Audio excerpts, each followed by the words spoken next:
Si vous êtes nouveau sur la chaîne, n'oubliez pas de vous abonner et d'activer la cloche de notification. On commence. Le 30 septembre, Cédric Doumbé effectuera ses débutants attendus dans une grande organisation de MMA. Tête d'affiche du premier PFL Paris, The Best va devoir faire le spectacle et prouver que sa non-signature à l'UFC ne sera pas un frein pour sa carrière. D'ailleurs, il est revenu avec son clan sur la question. Dans à peine plus d'une semaine, Cédric Doumbé va effectuer ses vrais débuts dans le monde du MMA. S'il a déjà 4 combats à son actif dans la discipline, ils étaient tous dans des organisations mineures, contre des adversaires pas franchement réputés.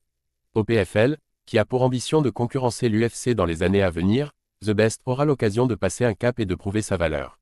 Le 30 septembre à Paris, il va en plus affronter un adversaire avec lequel il y a une histoire. Jordan Zebo est un membre du MMA Factory, est entraîné par Fernand Lopez et est le coéquipier de Cyril Gane, les cibles préférées de l'ancien champion du Glory. Clairement, la conférence de presse qui précédera le combat sera légendaire si tous les camps sont en forme. Cédric Doumbé cache sur sa signature au PFL. Et pour faire monter la pression, les équipes de RMC Sport ont décidé de consacrer un film exceptionnel de près de 40 minutes au phénomène des réseaux sociaux.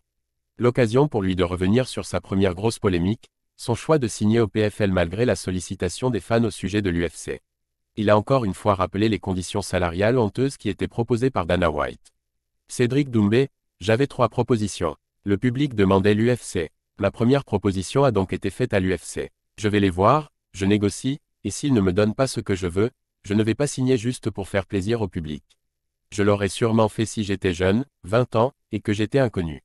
J'ai 31 ans, je suis le meilleur striker du monde, on me propose 20 000 $. Non merci, je demande qu'on me paye ce que je mérite. David Fouché, je comprends que la décision ait déçu les gens. Mais honnêtement, et je ne devrais peut-être pas dire ça si le PFL tombe sur ces images, mais si on avait eu les mêmes conditions, ou des conditions qui se rapprochent de ce qu'on a pu avoir au PFL, on aurait signé à l'UFC. Cédric Doumbé et son camp savent que la signature au PFL était décevante après toutes les provocations faites contre les stars de l'UFC.